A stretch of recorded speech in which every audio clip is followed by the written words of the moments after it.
ভূমিকায় 5 মিনিট কথা বলবো, তারপরে মূল তাফসিরে যাব, because time is too short. সময় খুব বেশি একটা নাই প্রিয় ভাইয়েরা। প্রথম কথা জিজ্ঞেস করতে চাই সবাইকে, আমাদের এই বাংলাদেশটা কি এখন পরাধীন না স্বাধীন? মাশাআল্লাহ, এই তো দিনাজপুরের সাউন্ড পাচ্ছি। আবার বলেন তো, পরাধীন না স্বাধীন? আপনাদেরকে স্মরণ করাতে চাই, দিনাজপুর কিন্তু রংপুরের মধ্যেই পড়ে। আমাদের বিভাগের নাম হচ্ছে রংপুর, এবং আমাদেরকে মনে রাখতে হবে দেশটা যে দ্বিতীয়বার স্বাধীন হয়েছে, এই স্বাধীনতার সূচনা শুরু হয়েছে এই রংপুরের মাটির থেকে। দিনাজপুরের ভাইরা, শহীদ আবু সাঈদের নাম শুনেছেন না আপনারা সবাই? আমার 2 হাত দেখেন।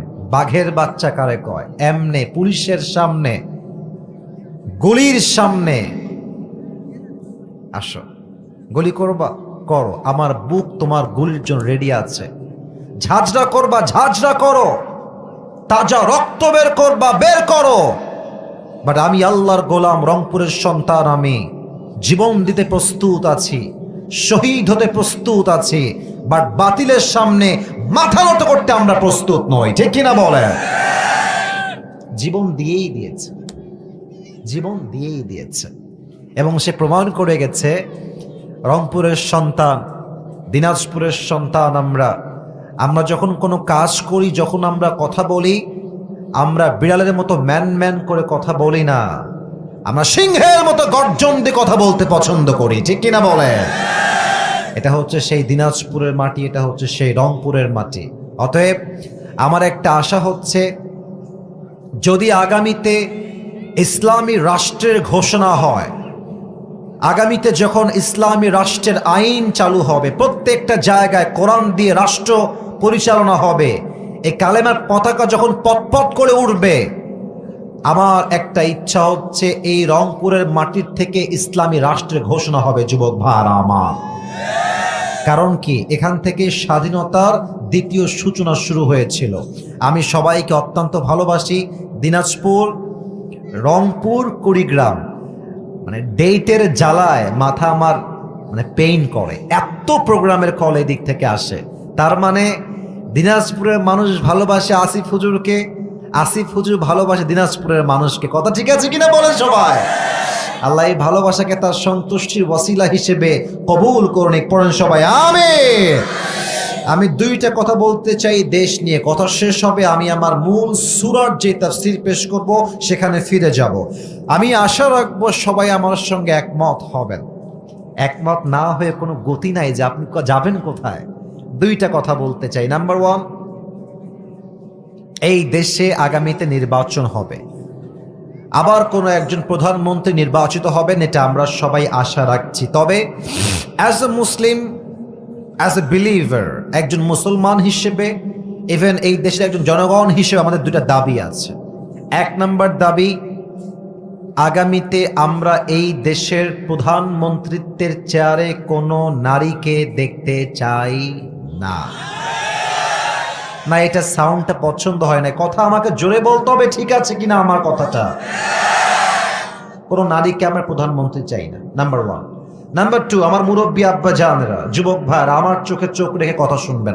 নাম্বার 2, আমরা যে শুধু পুরুষ চাই ক্ষমতায়, it's exactly not like that. শুধুই আমরা পুরুষ চাই, ব্যাপারটা এরকম নয়। আমরা এমন একজন পুরুষকে ক্ষমতার চেয়ারে দেখতে চাই, যিনি একই সময়ে প্রধানমন্ত্রী হবেন, আবারও বলছি, তার যোগ্যতা এতটা হাইলি কোয়ালিফাইড হবে, তিনি একই সময়ে প্রধানমন্ত্রীও হবেন, এবং তার যোগ্যতা এতটা হাইলি কোয়ালিফাইড হবে, তিনি এতটা যোগ্যতা সম্পূর্ণ হবেন, তিনি প্রধানমন্ত্রীও হবেন, এবং তিনি জাতীয় মসজিদ বাইতুল মুকাররমে দাঁড়িয়ে জুমার খুতবা দেওয়ার যোগ্যতাও রাখবেন।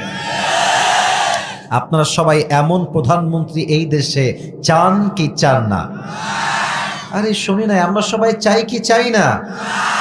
আরে দেশের প্রধানমন্ত্রী যদি হয় জাতীয় মসজিদ বাইতুল মুকাররমের খতিব, এই দেশে কি সুদ থাকবে? ঘুষ থাকবে? ধর্ষণ থাকবে? ডাকাতি থাকবে? পুরো দেশটাই সোনার বাংলাদেশ হয়ে যাবে, ঠিক কিনা বলে? আল্লাহ এমন শান্তিপূর্ণ দেশ গঠন করার তৌফিক আমাদের সবাইকে দান করুক। পড়েন সবাই আমিন। আপনাদের মাহফিলে যারা এসেছেন, এই মাহফিলে আপনাদের বউ আছে কার কার? একটু হাত তুলেন তো। বউ আছে? আচ্ছা আচ্ছা, হাত নামান, হাত নামান। বেশি একটা হাত আমার চোখে আসলে পড়ে নাই। এবার আমি জিজ্ঞেস করতে চাই, বউ নাই সিঙ্গেল কারা? তারা একটু হাত তোলো। ইন্না লিল্লাহ। স্যার আপনারা দেখেন তো, আপনাদের কারো বউ নাই? এ আমি বিশ্বাস করি না। মিথ্যা না সত্যি রে ভাই?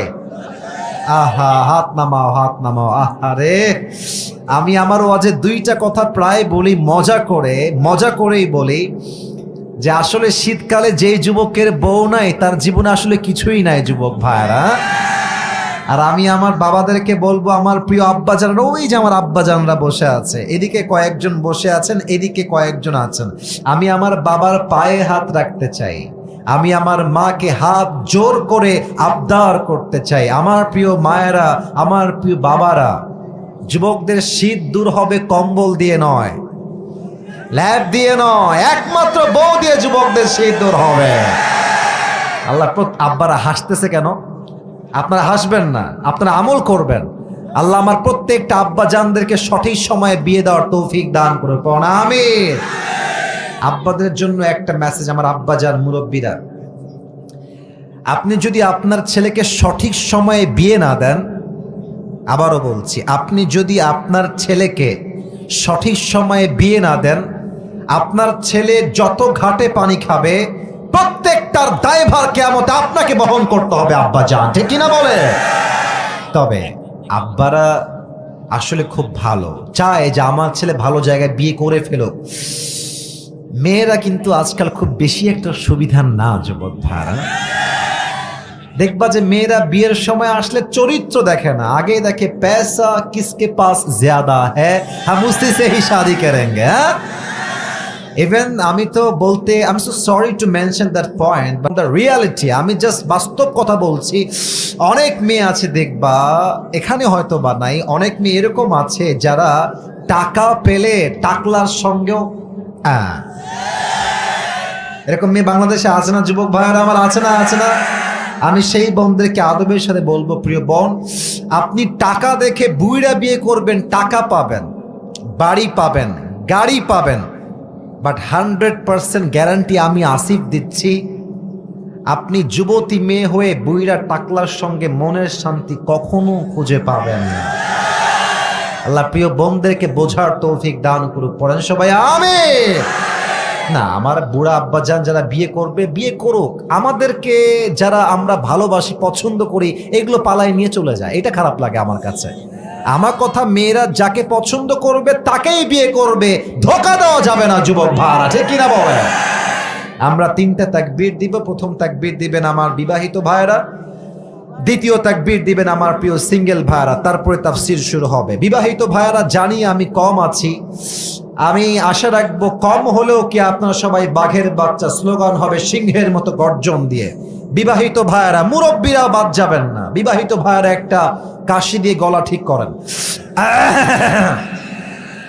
বিবাহিত ভাইরা তাকবীর দিবেন, মুরব্বীরা আপনারা তাকবীর দিবেন, আপনার জন্য হেরে না যান।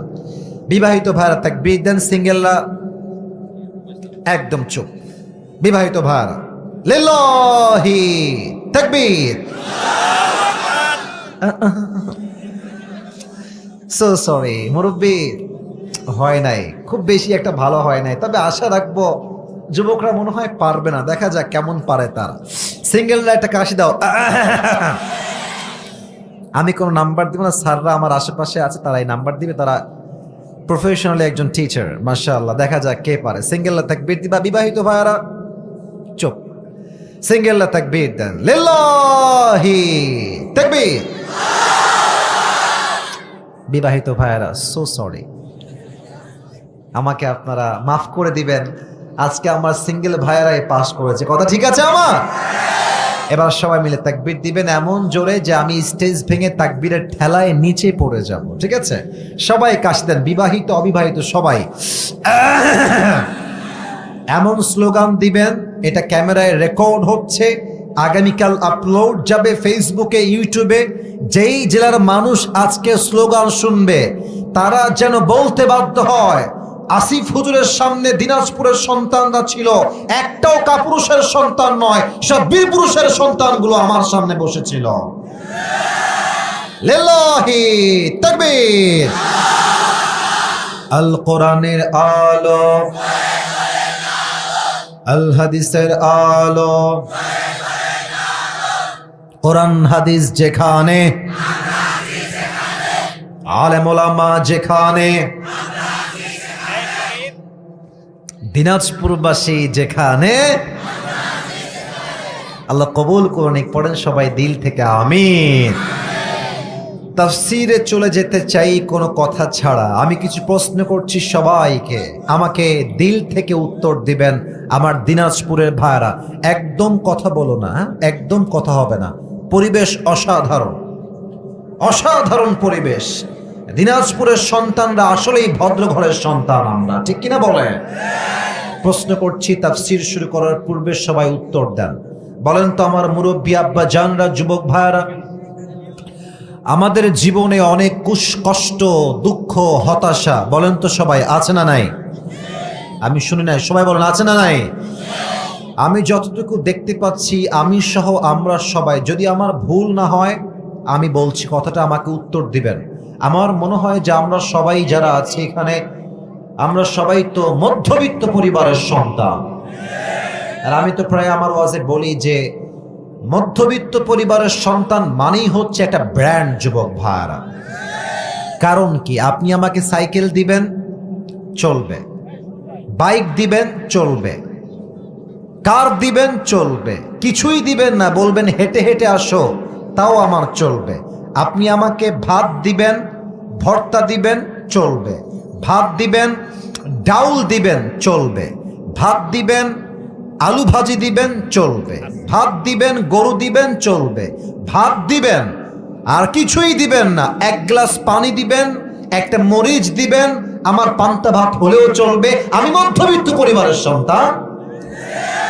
আমি বড় ঘরের মধ্যে ওই খেয়ে ব্রয়লার মুরগি হইতে পারি নাই। আমি ব্রয়লার মুরগি না, আমি মধ্যবিত্ত পরিবারের সন্তান, আমি কঠোর পরিশ্রমী সন্তান, ঠিক কিনা বলে? তো খুব খেয়াল করবেন, যারা আমরা মধ্যবিত্ত আছি, গরিব আছি, ছাত্র আছি, কেউ জব করি, কেউ চাকরি করি, কেউ ব্যবসা করি, আমাদের জীবনে অনেক হতাশা আছে, অনেক কষ্ট আছে। আজ এমন এক সূরার থেকে তাফসীর পেশ করব, যেই সূরার তাফসীর কেউ যদি দিল থেকে শোনে, ভালো করে বুঝে, তার জীবনের যত জ্বালা, কষ্ট, দুঃখ আছে, সব কষ্ট নিমিষেই দূর হয়ে যাবে। সুবহানাল্লাহ পড়বেন না আপনারা সবাই? আমি শুরু করছি তাফসীরটা। সকলেই আমাকে প্রত্যেকটা পয়েন্ট থেকে উত্তর দেওয়ার ট্রাই করবেন। আজ আমরা যে সূরার থেকে তাফসীর পেশ করব, সূরাটার নাম হচ্ছে সূরাতুদ দুহা। আমার প্রিয় দিনাজপুরের ভাইরা, সূরাটার নাম কি? দুহা। এটা হচ্ছে কোরআনুল কারীমের 93তম সূরা। এই সূরার আয়াত সংখ্যা হচ্ছে মোট 11টা। বলেন সবাই কয়টা? আওয়াজ কমে গেল কেন? বলেন সবাই মোট কয়টা? এই সূরাটা মাদানী সূরা নয়, এটা হচ্ছে মাক্কি সূরা। বলেন সবাই মাদানী না মাক্কি? আর এই সূরার রুকু সংখ্যা হচ্ছে মোট 1টা। দিনাজপুরের ভাইরা, রুকু সংখ্যা কয়টা? যে কোনো সূরার তাফসীর পেশ করতে গেলে 5টা বিষয়, that is most important to talk about. 5টা বিষয়ে কথা বলতেই হবে। 5টা পয়েন্ট উল্লেখ না করলে তাফসীর কখনো সম্পূর্ণ হতে পারে না। নাম্বার 1, রাইট রিসাইটেশন, সঠিক তেলাওয়াত। নাম্বার 2, রাইট ট্রান্সলেশন, সঠিক তর্জমা। Number 3, what's the explanation of this Surah. 4 number হচ্ছে ব্যাখ্যা। 3 নাম্বার আরেকটা বিষয় যেটা আমার মিস্টেক হয়েছে, 3 নাম্বার হচ্ছে শানে নুজুল কি, এই সূরাটা কখন নাজিল হয়েছে, 3 নাম্বার, এটা আপনাকে জানতে হবে। 4, ব্যাখ্যা জানতে হবে, প্রত্যেকটা আয়াতের ব্যাখ্যা কি তাফসীরে এসেছে। 5, What's the lesson that you have got from this surah? এই সূরা থেকে আপনি কি শিক্ষা পেয়েছেন? এই পাঁচটি বিষয় না জানলে কোন সূরার তাফসীর কখনো সম্পূর্ণ হতে পারে না। আমি শুরু করছি 1 নাম্বার থেকে। আমি তেলাওয়াত করছি, দিল থেকে সবাই শোনার ট্রাই করবেন। আউযু বিল্লাহি মিনাশ শাইতানির রাজীম। বিসমিল্লাহির রহমানির রহিম। ওয়াদ-দুহা ওয়াল-লাইলি ইযা সাজা মা ওয়াদ্দা'আকা রাব্বুকা ওয়া মা ক্বালা ওয়ালাল-আখিরাতু খায়রুল লাকা মিনাল উলা। আল্লাহু আকবার। যেহেতু লম্বা 11 আয়াতের সূরা, আমি জাস্ট 4টা আয়াত তেলাওয়াত করলাম, এতটুকুই এনাফ। 3টা আয়াত তেলাওয়াত করেছি, এরপরে তাফসীর করতে করতে বাকি আয়াতগুলো পড়ার চেষ্টা করব যদি আমার কাছে সময় থাকে। আমরা আসি এই সূরার শানে নুজুল কি, এটা কখন নাজিল হয়েছে। আল্লাহর হাবিবের কাছে ওহী আসতো, ওহী আসছে, একের পরে এক ওহী আসছে আসছে আসছে। হঠাৎ করে ওহী আসাটা বন্ধ হয়ে গেল। আল্লাহর হাবিব ভাবলেন যে আল্লাহ তাআলা ওহী বন্ধ করলেন কেন? কাফেররা বলছে, এই মুহাম্মদ, তোর রব মনে হয় তোরে ভুলে গেছে, না হয় ওহী পাঠায় না কেন? নাউজুবিল্লাহ পড়বেন না আপনারা সবাই? 15 দিন, কোথাও আসছে 1 মাস, কোথাও আসছে 2 মাস, ওহী নাজিল হয় না। The prophet started to miss the revelation. নবীজি ওহীকে মিস করতে আরম্ভ করলেন যে ওহী নাজিল হয় না কেন? কাফেররা বলছে মুহাম্মদকে তার রব ভুলে গেছে, এই জন্য ওহী আর পাঠায় না। নবী কষ্টে পড়ে গেলেন, সামান্য হতাশায় ভুগলেন যে আমি কি কোনো ভুল করলাম নাকি? ওহী নাজিল হয় না কেন? আল্লাহ রাব্বুল আলামিন তার কষ্টকে দূর করতে, তার এই পেইনকে দূর করতে সূরাতুদ দুহা নাজিল করলেন। সুবহানাল্লাহ পড়বেন না আপনারা সবাই? এই সূরাকে আমরা তাফসীর করব মোট 4টা ভাগ করে। দিনাজপুরের ভাইরা আমার হাত দেখেন, আঙ্গুল দেখেন। এই সূরাকে আমরা তাফসীর করব কয়টা ভাগে? 4টা। আমি জানি আপনারা জানেন যে 4টা, বাট আওয়াজটা আসলে দিনাজপুরের ফিলটা পাচ্ছি না। আরেকবার বলেন তো সবাই, কয়টা ভাগ? 4টা। এবার ঠিক আছে। 1, প্রথম 2টা আয়াত কসম। আল্লাহ তাআলা কসম দিয়েছেন, কসম দিয়ে আমাদেরকে মেসেজ দিয়েছেন। এবং তারপরে 3 আয়াত, অর্থাৎ প্রথমে 3টা, তারপরে 3টা, তারপরে 3টা, 3 হলো 9, আগের ছিল 2, মোট হলো কত? 9 আর 2 11। প্রথম 2টা আয়াত কসম, দ্বিতীয় 3 আয়াত এমন 3টি আয়াত, it negates the feelings of being worthless in the eyes of Allah subhanahu wa ta'ala. মাঝে মাঝে যে আমাদের মনে হয় যে আল্লাহ মনে হয় আমারে ভালোবাসে না, আল্লাহ মনে হয় আমাকে দেখতেই পারে না, সব বিপদ আমার উপরে, সব কষ্ট আমার উপরে, আল্লাহ মনে হয় আমাকে বিন্দু পরিমাণ ভালোই বাসে না। এই যে চিন্তা আমাদের মাঝে আসে, এই 3টা আয়াতে সেই চিন্তাকে দূর করেছে এক সত্তা। আওয়াজ দিয়ে বলেন সবাই, তিনি কে? এবং তারপরে যে 3টা আয়াত, অর্থাৎ 6, 7, 8, এই 3টা আয়াত এমন 3টা আয়াত, it negates the feelings of being worthless in the society. এই যে আমরা মধ্যবিত্ত পরিবারের সন্তানরা বসে আছি, আমাদের প্রায় অভিযোগ থাকে যে হুজুর, আমি যেই ব্যবসা করতে চাই ব্যবসায় কোনো বরকত পাই না, আমি যেই চাকরি করি সে কোম্পানি বেশি দিন টিকে না, আমার ধানে বরকত হয় না, আমার চাকরিতে বরকত নাই। যুবকদের অভিযোগ, হুজুর আমি পরীক্ষা দেই ফেল হয়ে যাই, বিয়ে করতে চাই বিয়ে করতে পারি না, চাকরি চাই চাকরি পাই না, ব্যবসা করব ব্যবসায় সফল হই না। এই যে একটা চিন্তা, হতাশা, কষ্ট, দুঃখ, এই 3টা আয়াতে এই কষ্টগুলো দূর করবে একজন। আওয়াজ দিয়ে বলেন সবাই, তিনি কে? এবং সর্বশেষ সেকশন, 4 নাম্বার ভাগ, এটা হচ্ছে এমন 3টা গাইডলাইন। আবারও বলছি, সর্বশেষ 3 আয়াতে আল্লাহ তাআলা আমাদেরকে এমন 3টা দিক নির্দেশনা দিয়েছেন যে 3টা আমল যদি কোনো বান্দা করতে পারে তার আমলটা দুনিয়া পর্যন্তই শেষ হবে না, কবর পর্যন্ত সাদকায়ে জারিয়া হিসেবে কাজ করবে। সবাই সুবহানাল্লাহ পড়তে পারলেন না আপনারা? আসুন আমরা চারটা ভাগ নিয়ে কথা বলা শুরু করি। প্রথমেই আল্লাহ তাআলা বলছেন ওয়াদুহা। দুহা মানে হচ্ছে আলো, দুহা মানে হচ্ছে সকাল। সকাল বলতে আমরা কি বুঝি? আমার দিকে সবাই না তাকালে, কথার ভাব অর্থ না বুঝলে মেসেজটা আপনি পাবেন না। আমি জানি যে আপনারা অনেকে আছেন যারা অহেতুক গল্প শুনতে পছন্দ করেন, এদিক সেদিকের হাসাহাসি কথা শুনতে পছন্দ করেন। অনেক মানুষ আছে কনস্ট্রাকটিভলি তাফসির পেশ করলে তাদের হজম হয় না, তারা চায় অহেতুক আলাপ। তবে আমার নিয়ত আমি করেই বসেছি, কে খুশি হলো কে নারাজ হলো দেখার সময় নাই। তাফসির করছি, তাফসির আমি শেষ করেই ছাড়বো, ঠিক কিনা বলেন যুবক ভাইরা আমার? দোহা মানে হচ্ছে আলো, সকালের শপথ। আল্লাহ তাআলা বোঝাচ্ছেন সকাল শুরু হয়ে গেছে, সূর্য উঠে গেছে। গতকাল কি হয়ে গেছে ফরগেট দ্যাট, ভুলে যাও। Don't look at the past, অতীত ভুলে যাও। নতুন একটা সকাল মানে নতুন একটা জীবন, নতুন একটা সকাল মানে হচ্ছে এক নয়া দিগন্ত। It's a new opportunity, it's a new chance. গতকাল যা হয়ে গেছে ভুলে যাও, নতুন সকাল, নতুন দিন, নতুন আলো। জীবনটাকে আবার নতুন ভাবে শুরু করো, ঠিক কিনা বলে?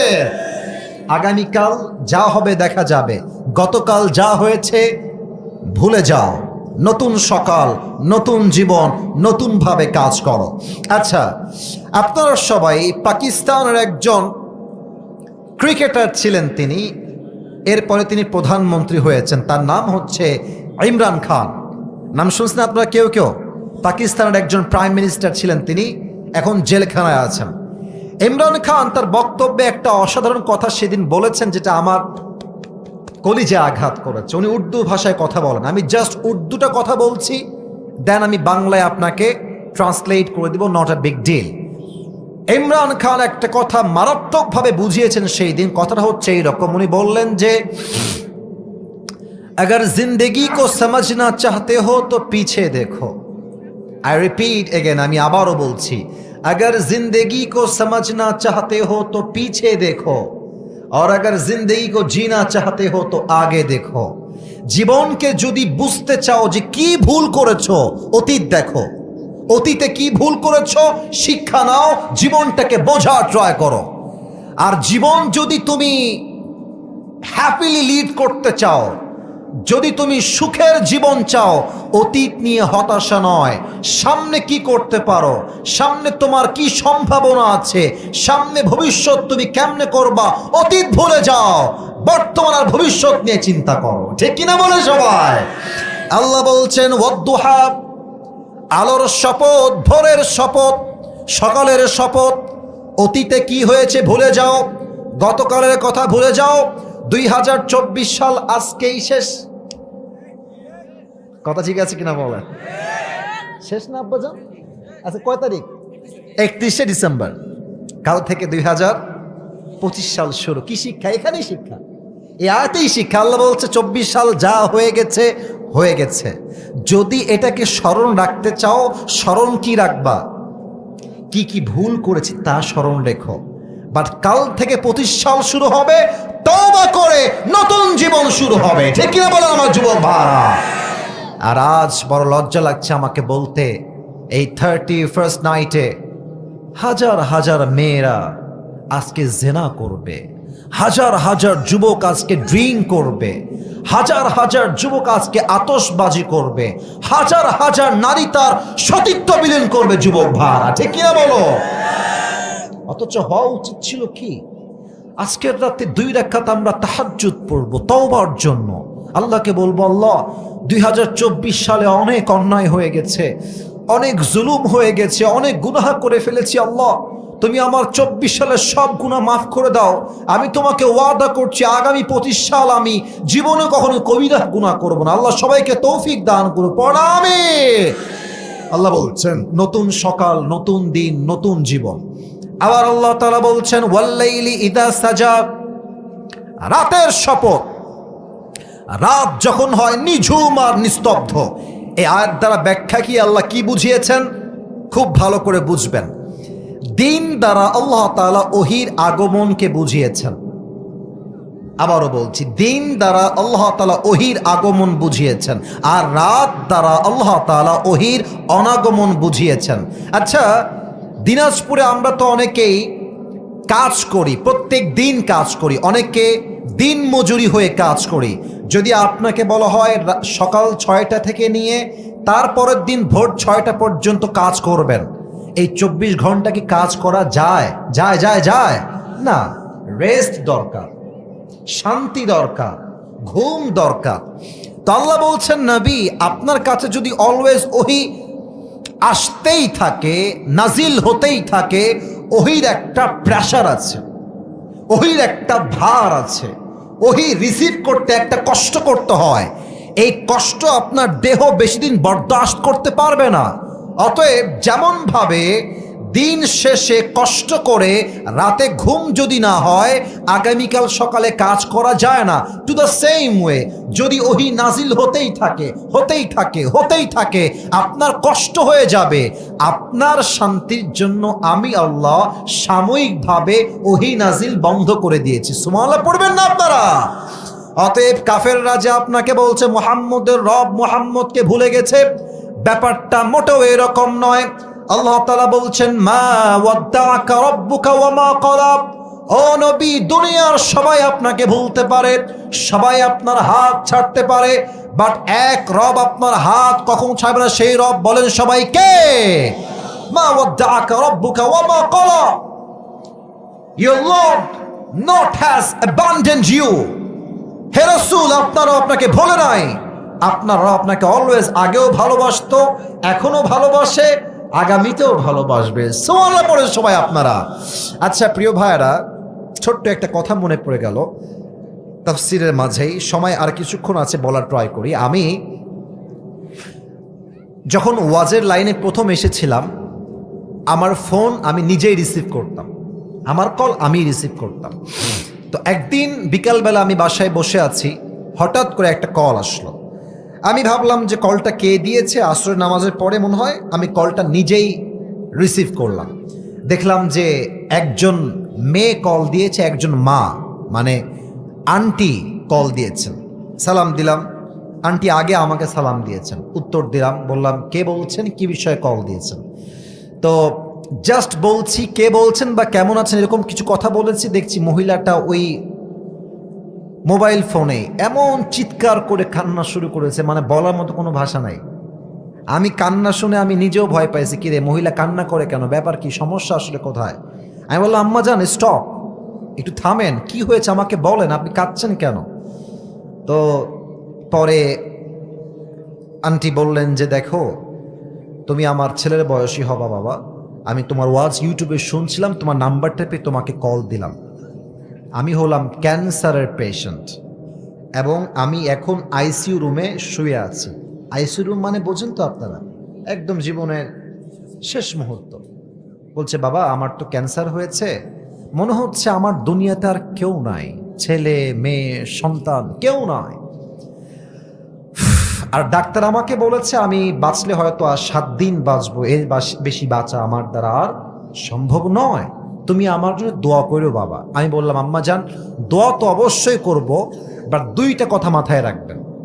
এক, অসুস্থ অবস্থায়, খারাপ অবস্থায় সবাই আপনার হাত ছাড়তে পারে, সবাই আপনাকে ভুলতে পারে, বাট মাথায় রাখবেন খারাপ অবস্থায় বন্ধু পর হতে পারে, মা পর হতে পারে, বাবাও পর হতে পারে, বউও পর হতে পারে, সন্তান পর হতে পারে, বাট আমার রব কখনো আমার খারাপ অবস্থায় আমার পর হতে পারে না।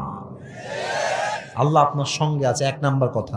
2, মাথায় রাখবেন ডাক্তার যা বলে এটার কোনো গ্যারান্টি নাই, কারণ হায়াত এবং মত এটার মালিক ডাক্তার নয়, এটার মালিক এক সত্তা। আওয়াজ দেব না সবাই, তিনি কে?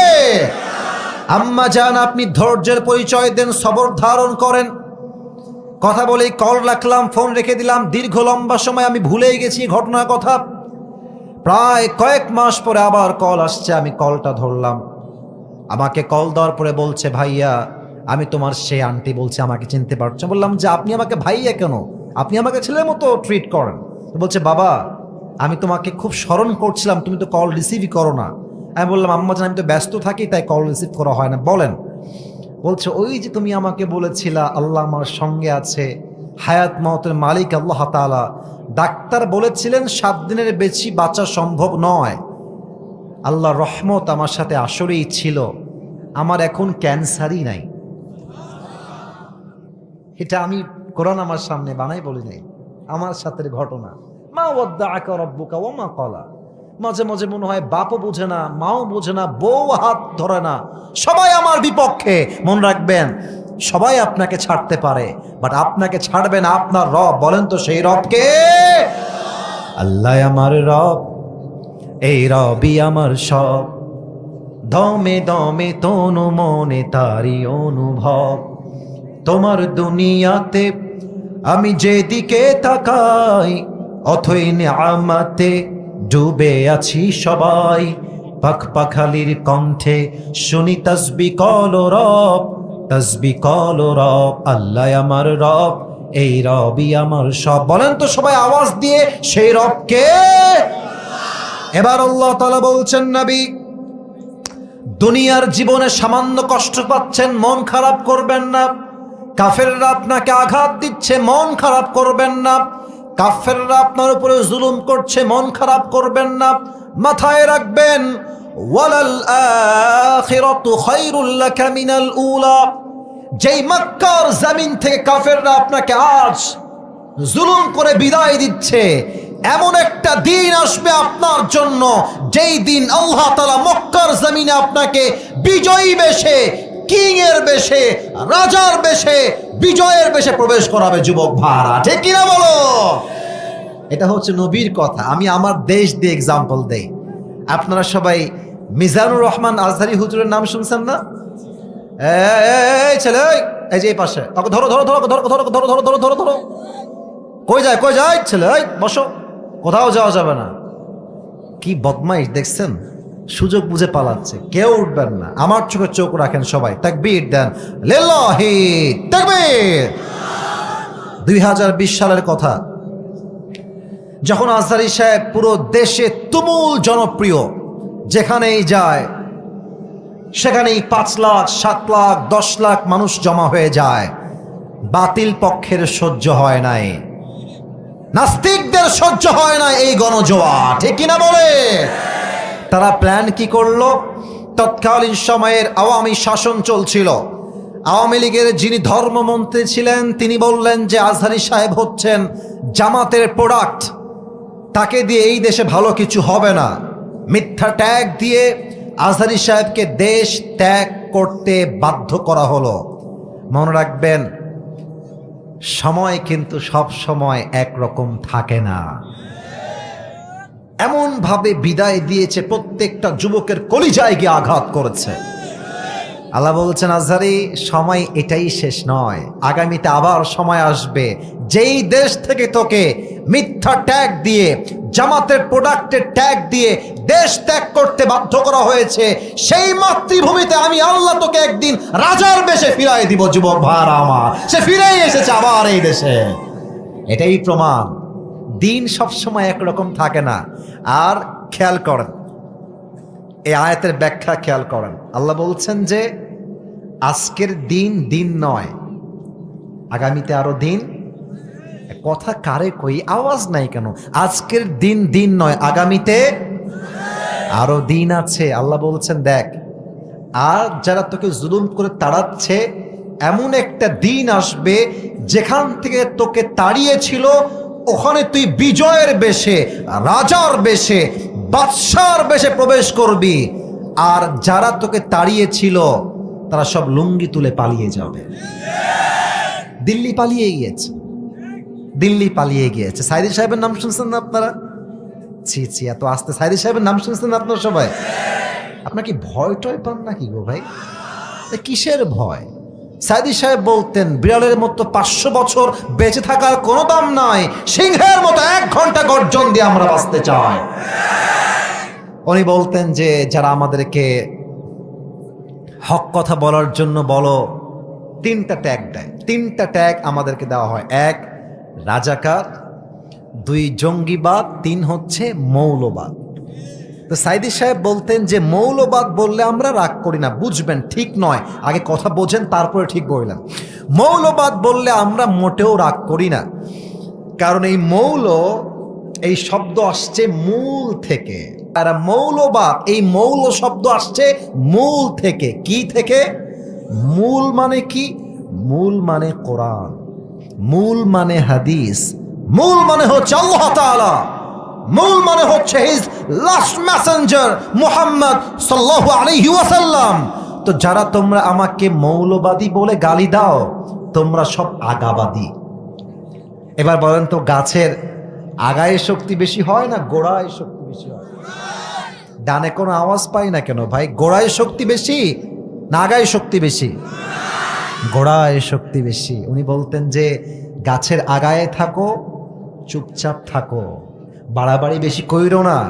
বেশি বাড়াবাড়ি করবা, 18 কোটি মুসলমান গাছের গোড়ায় একটা ঝাঁকুনি দিবে, মামুর ভাই দিল্লি গিয়ে তোমরা পড়বা দিনাজপুরে ভাড়া। আমার সময় সব সময় একরকম থাকে না। এজন্য আজহারী সাহেব একটা কথা বললেন তার এই প্রথম মাহফিলে, যে দাবার গুটি পাল্টে গেছে।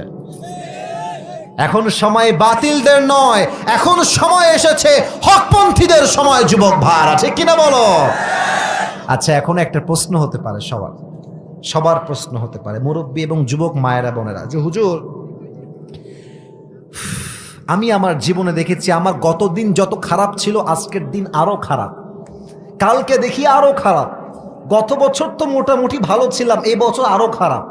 তো আল্লাহ যে বললেন যে আগের জীবনটা পরের জীবনের চাইতে বেশি খারাপ হবে, আর পরের জীবনটা আগের চাইতে ভালো হবে, ব্যাখ্যা তো মিল পেলাম না।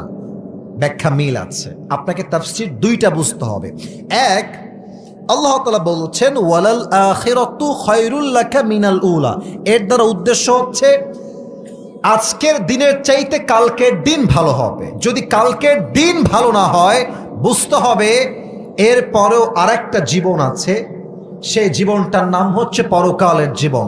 দুনিয়ার জীবনে সামান্য কষ্ট হতেও পারে, বাট আখিরাতের জীবনে আল্লাহ তাআলা প্রত্যেকটা কষ্টকে পাই টু পাই দূর করে দিবে। বলেন সবাই সুবহানাল্লাহ। এখন প্রশ্ন, হুজুর আখিরাতের জীবনটা উত্তম কেন হবে? আল্লাহ কেন উত্তম বললেন? এই বাচ্চারা, কলিজার বাচ্চারা, সোনামণিরা, ওরকম খেলাধুলার আওয়াজ করো না বাবুরা, আওয়াজে তাফসীরে প্রবলেম হবে। সমস্যা না, বাচ্চারাই তো খেলবে, তবে একটু আস্তে কর, এই আওয়াজ করলে সমস্যা হচ্ছে। সবাই একটা তাকবীর দেন দেখি, লিল্লাহি তাকবীর। প্রশ্ন করছি, উত্তর দেন। কিয়ামতের দিবসে জান্নাত পাওয়ার জন্য বান্দার আমলনামা 100-র মধ্যে কত হওয়া লাগবে? 51। ভাই আমার রাইট আনসার। এবার সবার থেকে শুনতে চাই, 100-র মধ্যে কত? 51। উত্তম কেন আখিরাতের জীবন বুঝার ট্রাই, মানে দুইটা কারণে উত্তম। এক, আখিরাতে ইনসাফ হবে। দুই, আখিরাতে আপনাকে রহম করা হবে। ইনসাফ কেমন করে করা হবে? আমার দুই হাত দেখেন, আল্লাহ বলবে ওর ডান আমল নামা ওজন দাও, বাম আমল নামা ওজন দাও। দুই হাত না দেখলে আপনি আমার ব্যাখ্যা বুঝবেন না। দুইটা আমল নামা ওজন দেওয়া হবে। ডান আমল নামা বাম আমলের চাইতে সামান্য একটু উঠবে, 1%, জাস্ট একটু ভারী হয়েছে। আল্লাহ বলবেন ফাহুয়া ফি ঈশাতির রাদিয়া, আমার বান্দাকে তোমরা এখনই জান্নাতে প্রবেশ করায় দাও। ইনসাফ। 100-তে 99% পাওয়া লাগবে তা না, 100-র মাঝে যদি এক বেশি পাও, 50-এর এক বেশি পাও, তবেই তোমার জন্য জান্নাতের ফয়সালা হয়ে যাবে। সুবহানাল্লাহ। এক, আখিরাতের জীবনে ইনসাফ হবে। ইনসাফ হবে কেমনে? এটা তো সামিয়ানা, তাই না? সামিয়ানা না এটা ভাই আমার? আপনাদের বাড়িতে টিনের বাড়ি আছে, টিনের বাড়ি কার কার একটু হাত তোলেন তো। ওরে বাবারে বাবা, হাত নামান। অনেকে টিনের বাড়ি আছে। আমার প্রিয় দিনাজপুরের ভাইরা, দেখবেন টিনের বাড়িতে যখন সকালের রোদ ওঠে, দেখবেন টিনের কিছু ফুটা আছে, ছোট্ট ছোট্ট ফুটা। দেখবেন যে সকাল হলে রোদের তাপে আলোগুলো টিনের ফুটা দিয়ে একদম লম্বা করে বের হয়, চিকন হয়ে, খুব খেয়াল করবেন, টিনের বাসা যাদের আছে দেখবেন যে ওই ফুটার ভেতরে, আলোর ভেতরে কিছু ছোট্ট ছোট্ট ধুলিকণা দেখা যায়, ধুলা। আপনি ভাববেন যে এই ধুলা আজকে আমি হাত দিয়ে ধরব, ধরতে যাবেন এমনি ধরবেন, মনে হবে সব ধুলা আমি হাত ধরে ফেললাম। নাই, ধরবেন খুলবেন, নাই। কেন নাই? খুবই সামান্য, যাররা। ফামান ইয়ামাল মিসকালা যাররাতিন খায়রান ইয়ারাহ ওয়া মান Yamal মিসকালা যাররাতিন শাররান ইয়ারাহ। On the day of judgment, if anyone has done an atom's weight of good, he will see it. If anyone has done an atom's weight of bad, he will see it.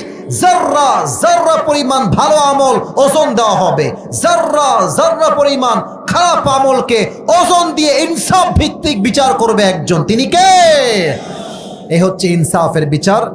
এই জন্য আখিরাতের জীবনটা অধিক উত্তম দুনিয়ার জীবনের চাইতে। আর এক হচ্ছে আপনার উপরে করা হবে দয়া। এই হাদিসটা বলতে গেলে আমার 5 মিনিট সময় লাগবে, সময় কি দেওয়া যাবে না? দেখেন না একবার তাকায়, যারা বসে আছে বসেই আছে, লোক যায় না, লোক আরো আসতেছে। এটার নাম দিনাজপুরের মাটিটা ইসলামের ঘাটে যুবক ভার আছে কিনা বলো?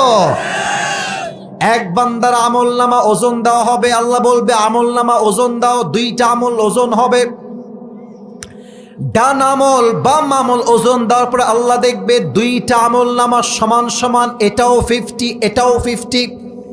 এবার বলেন তো 2টাই 50-50। এবার জান্নাতে যাওয়ার জন্য আমল লাগবে আর মোট কয়টা? এই তো বুঝে গেছেন সবাই, বলেন সবাই কয়টা? একটা। মাওলানা তারিক জামিল হচ্ছেন পাকিস্তানের একজন টপ ফেমাস স্কলার। এই হাদিসটা আমি তার থেকে প্রথমে শুনেছিলাম। তো আল্লাহ বলবে যেহেতু সমান সমান, এখন তাকে ছেড়ে দাও, দেখো কি করে। সে ভাববে যে কোনো টেনশন নাই, আমার বাপ তো এখানেই আছে, আমার বাপ আমাকে একটা আমল আজকে দিয়ে দিবে। আব্বা, তোমার ছেলের একটা আমল হলেই তোমার ছেলে জান্নাতি হয়ে যাবে। আব্বা মুঝে বাস এক আমল দে দো, আমাকে একটা আমল দাও আব্বা, আমি জান্নাতি হয়ে যাব। আব্বা বলবে আব্বা কে? হাসবেন না, হাসির কথা না। কে আব্বা? কিসের আব্বা? আমার তো বিয়ে হয় নাই, সন্তান আসবে কই থেকে? বের হও, উখরুজ, বের হয়ে যাও। এই দৃশ্য দেখে যুবকের মাথা টনক নড়ে যাবে। বাপ চিনছেন আমাকে একটা আমলের জন্য? যুবকটা দৌড় দিয়ে মায়ের কাছে আসবে, ডাক দিয়ে বলবে আম্মা জান, আপনি আমাকে একটা আমল দেন, আপনার ছেলে একটা আমল পেলেই জান্নাতি হয়ে যাবে। মা ডাক দিয়ে বলবে কিসের মা, কিসের ছেলে? আমার তো দুনিয়ায় বিয়ে হয় নাই, ছেলে আসবে কই থেকে? বের হয়ে যাও, গেট আউট, বের হও। কিসের একটা আমল, কিসের মা? বের হয়ে যাও। মা, বাবা, ভাই, বোন, বউ, বাচ্চা কেউ চিনবে না। ইয়াউমা ইয়াফিরুল মারউ মিন আখি ওয়া উম্মিহি ওয়া আবিহি। সন্তান তার মাকে চিনবে না, মা তার সন্তানকে চিনবে না, ভাই তার ভাইকে চিনবে না। যুবকটা হতাশ হয়ে, হাদিসে আসছে এই 2 হাঁটু, আমি দেখাইতে পারতেছি না বিকজ অফ দিস টেবল, এই টেবিলটার জন্য হচ্ছে না, তবে টেবিলটা হটাইলে হয়তো, তবু দেখানো ট্রাই করছি। এই 2টা হাঁটু উঠায় দিবে উপরে। বাচ্চারা যেমনে কাঁদে 2 হাঁটু তুলে দিয়ে, এমনে 2 হাত দিয়ে কাঁদবে। এক যুবক আসবে, মাওলানা তারিক জামিল বললেন, যুবকটা এসে তাকে বলবে ভাই তুমি ক্যা হো গয়া है, তুমি ইতনি পরেশান क्यों हो, তুমি এত হতাশ কেন, কি দরকার তোমার বলো। যুবক বলে ভাই आप मुझे कोई मदद नहीं कर सकते, आप मददगार नहीं है, आप यहाँ से चले जाइए, আপনি যান, আপনাকে দিয়ে আমার কোনো লাভ হবে না। যুবক বলে ভাই বলেন না কি লাগবে, হতে পারে আমি আপনার কাজে আসতে পারি। ওই যুবক ডাক দিয়ে বলবে ভাই আমার, मुझे बस एक अमल की जरूरत है, अगर मुझे एक अमल मिल जाए तो मैं जन्नत में चला जाऊंगा। मेरी बाप ने मुझे एक अमल नहीं दिया, मेरी माँ ने मुझे एक अमल नहीं दिया, मेरे भाई ने मुझे एक अमल नहीं दिया, किसी ने भी मुझे एक अमल नहीं दिया। एक अमल होलेई जन्नती, बाबा माँ भाई बोन बो बच्चा, no one has given me just on this, एक अमल আমাকে কেউ দেয় নাই। বলবে ও আচ্ছা আচ্ছা, आपको बस एक আমল की जरूरत है, আপনার একটা আমল লাগবে ভাই, নট আ বিগ ডিল। ওই একটা আমল আজকে আমি আপনাকে দান করব। না সুবহানাল্লাহ তো আওয়াজ হয় নাই, পড়ো সবাই দিল থেকে সুবহানাল্লাহ। अरे भाई ये सच है कि आप मुझे एक আমল देने वाले हैं, আপনি কি দিবেন সত্যি আমাকে? আরে ভাই আপনি নিবেন কিনা তাই কম, বলছে দেন দেন দেন। একটা আমল নিয়ে সোজা দৌড় দিবে, আল্লাহকে বলবে আল্লাহ ये देखो मुझे एक আমল मिल गई है, मुझे अभी के अभी जन्नत में दाखिल करा दो। আল্লাহ আমার একটা আমল পেয়ে গেছি, আমাকে জান্নাত দিয়ে দাও। বলেন তো এবার আল্লাহ কি দেখে না? বুঝি নাই, আল্লাহ কি সব দেখে না? আল্লাহ কি সব জানে না? জানে না। আল্লাহ বলবে এই বান্দা তোকে আমল কে দিল রে? তোর বাপ দেয়নি, ভাই দেয়নি, বউ দেয়নি, বাচ্চা দেয়নি। कौन है तुझे एक আমল देने वाला, मुझे उसका नाम चाहिए। ওর নাম কি? যুবক বলবে হাদা আখি, এটা আমার সেই ভাই যেই ভাই আজকে আমাকে একটা আমল দান করেছে। আল্লাহ বলবে এই तेरा दिमाग ठीक है, माता ठीक আছে? बाप ने एक अमल नहीं दिया, भाई ने नहीं दिया, बीवी ने नहीं दिया, माँ ने भी नहीं दिया, तू कौन होता है एक अमल देने वाला? তুই কেন একটা আমল দিলি বান্দা? তোর কি মাথা ঠিক আছে? ওই এক আমল देने वाला बंदा डाक दिए बोलबे अल्लाह मैं क्या करूं, मेरे पास अमल है तो बस एक ही अमल है, अगर ये है तो भी मैं जहन्नम में जाऊंगा, नहीं है तो भी मैं जहन्नम में जाऊंगा। আমার কাছে আমল আছেই মাত্র একটা, থাকলেও জাহান্নামী, ना थकलो जहन्नमी। तो मैंने सोचा चूंकि मैं जहन्नमी बन ही गया हूं तो मैं एक अमल अगर अपने भाई को दे दूं और वो जन्नत में चला जाए तो मुझे इसमें क्या आता है क्या जाता है। आमी भाबलाम একটা আমল দিয়ে আমার ভাই যদি জান্নাত পেয়ে যায় আমার আপত্তি কোথায়? আমি দয়া করে মায়া করে একটা আমল তাকে দান করে দিয়েছি। আল্লাহ বলবে तू मुझसे भी बड़ा मेहरबान बनना चाहता है, তুই কি আমার চাইতে বেশি দয়াময় হতে চাস? না না, আনার রহমান আনার রহিম, I am the most merciful, I am the most gracious, I am the most kindful lord. আমার মতো দয়াময় মায়াময় লর্ড, প্রভু, সত্তা, রব কেউ হতে পারে না। এই বান্দা तुझे जो एक अमल मिल गई है, 51 हो गया है, तू जन्नत में चले जा, लेकिन तू अकेले जन्नत में मत जाना। तुझे आज जिस भाई ने एक अमल दिया है तू भी जन्नत में जा, उसे भी साथ लेकर दोनों जन्नत में चले जा। আল্লাহ বলবে তুই একা যাবি কেন রে? তোকে যে ভাইটা আজকে একটা আমল দিয়ে দিয়েছে তুইও জান্নাতে যা, তাকে নিয়ে দুইজন একসঙ্গে জান্নাতে প্রবেশ কর। পড়েন সবাই সুবহানাল্লাহ। এই জন্য আল্লাহ তাআলা বলছেন আখিরাতের জীবন উত্তম, এর কারণ আখিরাতে ইনসাফ হবে, দুই বান্দার উপরে রহম করা হবে। প্রিয় ভাইরা আমার, আমি এসেছি 3:10, এখন বাজে প্রায় 4:15। আমি চাই আরও 10 মিনিট দোয়া সহ সময় নিতে। আমাকে কি আর 10টা মিনিট দোয়া সহ সময় দেওয়া যায় না? আমি আশা রাখি যে আগামী বছর মাহফিল হবে দিনে না রাতে, এবং ওয়াজ 1 ঘন্টা 10 মিনিট নয়, ওয়াজ হবে মন মতো কমপক্ষে 1.5 থেকে 2 ঘন্টা। রাজি আছেন তো সবাই ইনশাআল্লাহ? 10টা মিনিট সময় দেন, তাফসীরটা আমি জাস্ট অন্তত আয়াতের তর্জমা করতে পারি। সবাই একটা তাকবীর দেন প্রিয় দিনাজপুরের ভাইরা। শেষ ভালো যার সব ভালো তার। সবাই দুটো হাত তোলেন, সরি ফর দ্যাট, হাত তোলেন সবাই, সবাই হাত তোলেন। আমি একটা ওয়াদা চাই সবার থেকে। প্রিয় যুবক ভাইরা, মুরব্বী আব্বা জানারা, সবাই হাত এমনি রাখেন, এই যে এমনি স্ট্রেট ফরওয়ার্ড, সোজা রাখেন। বলেন সবাই আমাকে জোরে সরে, বলেন সবাই হুজুর। না, এটা জোরে সরে হয় না, বলেন সবাই হুজুর। আমরা ওয়াদা করলাম দোয়া না করে, এদিকে কথা নাই ভাই, জোরে বলেন, দোয়া না করে আমরা কেউ উঠে উঠে যাব না। বলেন সবাই হাত তুলে ইনশাআল্লাহ। হাত নামান। এবার যদি কেউ চালাকি করে উঠে যায়, আল্লাহর হাবিব বলেছেন যার কথার ঠিক নাই তার ইমানের ঠিক নাই। লা ঈমান আলাহ লিমান লা আমান আলাহ। যার কথার ঠিক নাই তার ইমানের ঠিক নাই। ঠিক কিনা বলে?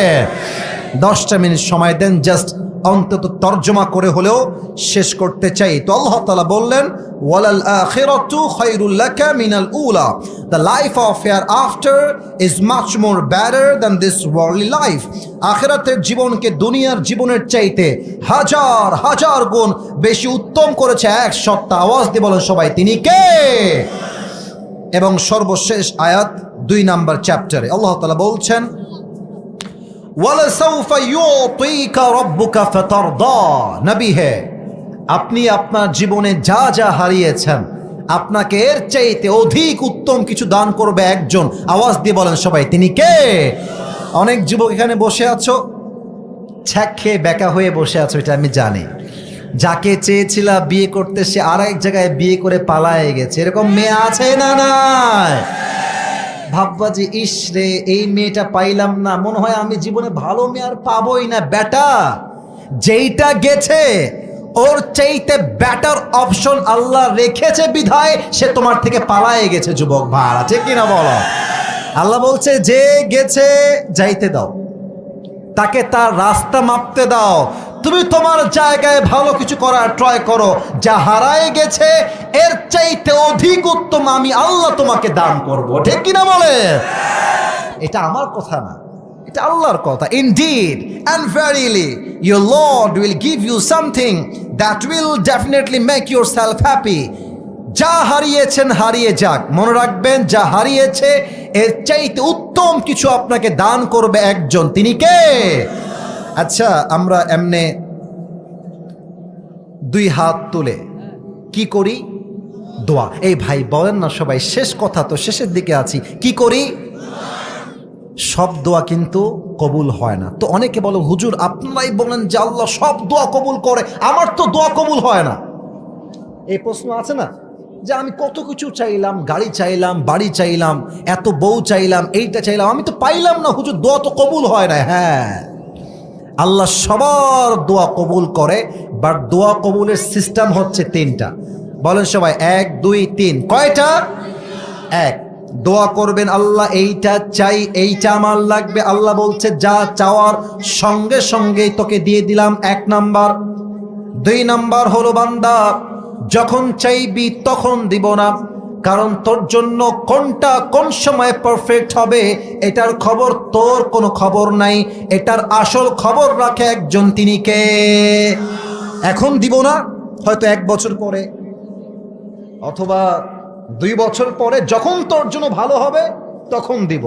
আর একটা হচ্ছে এখনো দিব না, পরেও দিব না। আবারও বলছি, হাদিসটা এরকম বোঝেন, এখনো দিব না, পরেও দিব না। যেদিন তুই মারা যাবি, কিয়ামতের দিন আমলনামা কম হওয়ার জন্য পেরেশান হয়ে যাবি, বিপদগ্রস্ত হয়ে যাবি, ওই যে তোর দুনিয়াতে একটা দোয়া আমি কবুল করি নাই, রেখে দিয়েছিলাম, ওই দোয়াকে ওয়াসিলা করে আমি আল্লাহ তোকে জাহান্নাম থেকে জান্নাতি বান্দা বানায় দিব। আপনার দোয়া কবুল হয়ে গেছে, শুধু ওয়ে আছে 3টা, হয় এখনই পাবেন, না হয় পরে পাবেন, অথবা কিয়ামতে আপনাকে দিবে একজন। তিনি কে?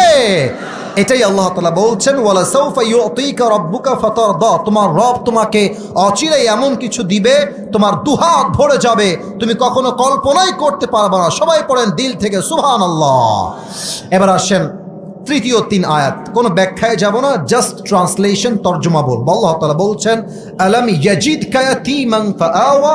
হে নবী, আপনি যে ইয়াতীম ছিলেন, আপনি কি ভুলে গেলেন? আপনি ইয়াতীম ছিলেন, আপনাকে আমি আল্লাহ তাআলা আব্দুল মুত্তালিব দিয়ে লালন পালন করিয়েছি, আবু তালেব দিয়ে লালন পালন করিয়েছি, এরপরে খাদিজাকে আপনার জীবনে আমি আল্লাহ পাঠিয়েছি। সুবহানাল্লাহ পড়বেন না আপনারা সবাই? আল্লাহ বলছেন, নবী ওয়াজাদাকা দাল্লান ফাহাদা। আপনি কি ভুলে গেছেন সেই সময়ের কথা যখন আপনি গারে হেরাতে আমার পক্ষ থেকে ওহী পেলেন, আপনি ধ্যানে মগ্ন হলেন, আপনি কি করবেন, কোন দিক যাবেন, কোন দিকে আপনার সঠিক পথ, আপনি সব ভুলে গেছিলেন, আপনি পেরেশান ছিলেন। আপনার ওই মুহূর্তে আপনাকে সঠিক পথ দেখিয়েছে একজন, তিনি কে? He found you lost of the way, then he guided। আপনি পথভ্রষ্ট হয়েছেন, আল্লাহ আপনাকে পথ দেখিয়েছে। ওয়াজাদাকা আইলান ফাগনা। হে নবী, আপনার কাছে টাকা পয়সা বাড়ি গাড়ি কিছুই ছিল না, যখন খাদিজার সঙ্গে আপনার বিয়ে হয়, খাদিজা সবাইকে এক মজলিসে ডেকে বললেন, আমার যত সম্পত্তি আছে, অস্থাবর স্থাবর, টাকা পয়সা, গাড়ি বাড়ি, আমি খাদিজা অ্যানাউন্সমেন্ট দিচ্ছি, আজ থেকে আমার সমস্ত সম্পত্তির মালিক আমার স্বামী মুহাম্মদুর রাসূলুল্লাহ সাল্লাল্লাহু আলাইহি ওয়াসাল্লাম। পড়েন সবাই আল্লাহু আকবার। He found you a poor, then he enriched you. তিনি আপনাকে গরিব পেয়েছেন, তারপর তিনি আপনাকে ধনী বানিয়েছেন। এবার শেষ 3 আয়াতের জাস্ট তর্জমা করছি। 3টা এমন কাজ যেই কাজ দুনিয়াতে শেষ হয় না, এটা সাদকায়ে জারিয়া হিসেবে থেকে যায়। 1, ফাম্মাল ইয়াতীমা ফালা তাকহার, then as for the orphan do not be harsh to them. আল্লাহ তাআলা বলছেন ইয়াতীমকে আপনি ধমক দিবেন না, ইয়াতীমের মাথায় হাত বুলিয়ে একটু আদর করবেন, এটাও আল্লাহ তাআলা আপনার আমলনামায় সাদকার সওয়াব লিখে দিবে। সুবহানাল্লাহ পড়বেন না আপনারা সবাই? ওয়া আম্মাস সাইলা ফালা তানহার, then as for the beggar ফালা তানহার, do not repel them. যখন কেউ আপনার কাছে ভিক্ষা চাইবে, ভাই দেন না 1টা টাকা, ভাই দেন না 5টা টাকা, ধমক দিবেন, এই বের হ, এখান থেকে বের হয়ে যা, আমি তো নিজেই করি, তোকে দিব কই থেকে, ধমক দিবেন না। যা আছে 1 টাকা হলেও চেষ্টা করবেন দান করার জন্য। আর যদি নাই পারেন, অন্তত ব্যবহারটা সুন্দর রাখবেন, হাসি মুখে বিদায় দিবেন। রাজি আছেন তো সবাই ইনশাআল্লাহ? সর্বশেষ আয়াত, ওয়া আম্মা বিনিআমাতি রাব্বিকা ফাহাদ্দিস। হে রাসূল, wherever you go, describe the mercy of your Lord, bounties of your Lord, the ni'mah of your Lord that He has given you in this worldly life. আল্লাহ আপনাকে যে নিয়ামত দিয়েছেন, শুকর গুজার হয়ে সে নিয়ামতের কথা বলবেন। কেউ বলল, ভাই তুমি কেমন আছো? আপনি বললেন যে আরে ভাই আর বলিস না, আমি আমার মতো কষ্টে কেউ নাই রে ভাই। না, এটা সিস্টেম নয়। কেউ বলবে কেমন আছো ভাই, প্রথম কথাই বলেন সবাই আলহামদুলিল্লাহ। না, এদিক থেকে আওয়াজ আসে নাই, বলেন আমি জিজ্ঞেস করছি কেমন আছেন সবাই। আবার পড়বেন দিল থেকে, কেমন আছেন আপনারা সবাই। এই আলহামদুলিল্লাহর ফলাফল কি হবে? ইন্নামা ইউওয়াফা সাবিরুনা আজরাহুম বিগাইরি হিসাব। যে সুখে দুঃখে কষ্টে ধৈর্যশীল হবে, কিয়ামতের দিনে আল্লাহ তাআলা তাকে বিনা হিসেবে জান্নাত দান করবে। পড়েন সবাই সুবহানাল্লাহ। আল্লাহ আমি অধম,